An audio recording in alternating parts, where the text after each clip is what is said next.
Magandang araw sa ating lahat mga kapapsi. Ako po yung namamalingki mga kapapsi.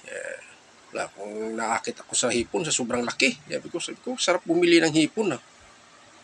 Kaya nagtanong ako sa kanya kung pwede makabili ng halagang 200. Bumili ako mga kapapsi. Binigyan ako ng 10 piraso. Ang lalaki. Sobrang halos sa tig-isang dangkal ang laki ng hipon. Kaya sabi ko, ano kayong magandang gawin ito? Ay nagtanong ako sa aking anak. Sabi niya pa, sigang pa. Kasi matagal na tayo hindi nakakain ng sinigang na hipon. O sige, gagawa ko ng sinigang mga kapapsi. Ginisa ko to sa mga kapapsi. Hindi ko pinapakita sa inyo ang proseso pa isa-isa. Baka mainip lalo kayo sa aking video. Marami na rin akong upload na ganitong klase, sinigang na hipon. Kaso lang, iba-iba ang proseso sa paggawa. Iba-ibang proseso sa pagluluto. Yan po mga kapapsi. Napakasimple lang to.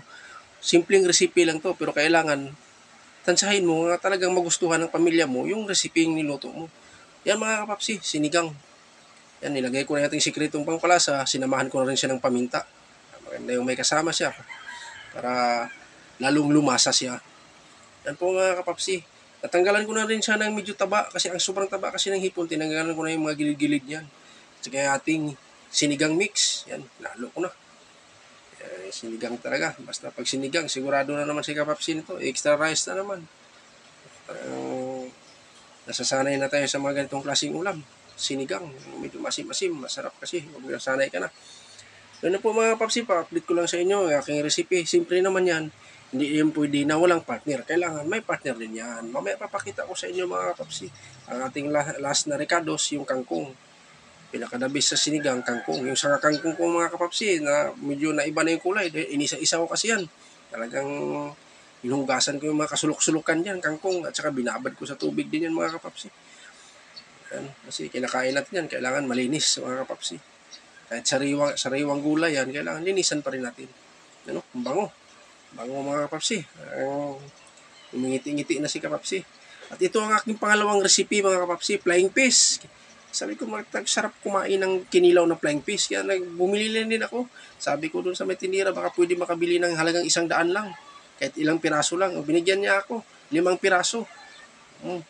Yan, kinilaw ko na yan mga kapapsi. Hiniwa ko na, hindi ko na rin pinapakita sa inyo. Diretso-diretso na tayo para hindi kayo mainip mga kapapsi. Napakadabis yung kinilaw na flying fish mga kapapsi. Yan o. Hiniwa ko ng pahaba. Yan. Ang bango yan mga kapapsi. Dahil nakababad na yan. Kanina pa nakababad. Tapos mga recados na dyan na lahat. Talagang mapaparami na naman tayo ng kain nito mga kapapsi. Talagang sira na naman yung diet natin. Siyempre bago tayo kakain, pangpagana muna tayo. Soft drinks muna tayo nga mga kapapsi. Royal. Sarap minom na Royal. Tamtaman lang yung lamig. Pagana lang sa kain mga kapapsi. Yan. Ayun, kung sino pang hindi kumain dyan, sabayan niya ko. Kain tayo mga kapapsi. Medyo gutom na rin. Yan, si kapapsi, gigil na. Kinakamay ko na. Yan, ang laki ng hipon mga kapapsi. Tinan mo, sobrang laki nga. Kaya naakit ako nito. Nakabili tuloy ako sa...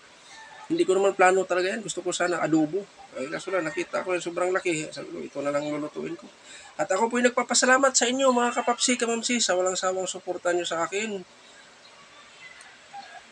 Kaya yung hindi na nasuportahan ko, pasensya na po. Hindi ko naman kayo nakakalimutan. Kasi ang hirap talaga, lalo na sa trabaho ko mga kapapsi. Bawal na bawal talaga ang cellphone. Kaya hindi mo talaga maiwasan. Minsan nahihiya ako sa ating mga kasamahan, nung nagsimula pa ko, hanggang ngayon, di ko naman sila nakalimutan. Minsan, di ako pumapasok magla-live sila, pero nagla-like ako sa mga video nila, pinapanood ko rin sila, hindi na ako nagko-comments, kasi baka sabihin naman, ngayon lang ito nagpapakita, hindi na sumusuporta sa akin, kaya ako po humingi ng paumanin sa inyo. Hanggang dito na lang ako mga kapapsi. See you next vlog. Thank you for watching mga kapapsi. Ingat po tayo palagi. Wala po ang aking hinihiling sa inyo. Sana lahat tayo ligtas. Lalo na sa ngayon, medyo iba ang klima. Mainit, tapos biglang umulan, tapos hindi natin alam kung anong biglang lumakas ang ulan. Hanggang dito na lang ako. Bye-bye.